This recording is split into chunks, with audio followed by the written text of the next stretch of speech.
কথা কেমন আছো? আমি ভালো আছি, সবকিছু ঠিকঠাক। ওই ক্লাস ঠিকঠাক মতো হয়েছে তো? ভার্সিটি কেমন? ক্লাস ভালোই চলতেছে। এখানে সব রুমগুলোতে এসি আছে বুঝছো, তারপর সিনেমা হলের মতো বড় প্রজেক্টরে দেখায়।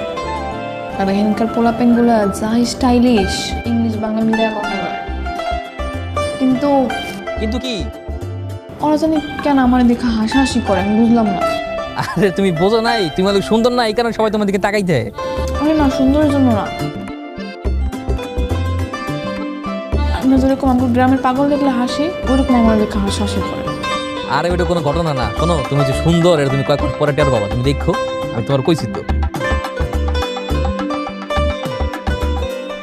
ভাবি কেমন আছেন? কি খাইতে আছেন? পাউরুটি? আরে না, বার্গার। বার্গার কি? বার্গার কি স্বাদ? অনেক মজা। টক না মিষ্টি? তোর বেশি কথা বল, যা পরে কথা বলবো। শোনো, এই যে নতুন দেখে কিন্তু আমার ভালো লাগে নাই, এটা সত্যি কথা কইলাম। তুমি আগে অনেক শুকাই গেছো, এই বার্গার টার্গার খালি কিন্তু হবে না। আচ্ছা, আর কোনো সমস্যা টমস্যা হলে জানাইও। আচ্ছা।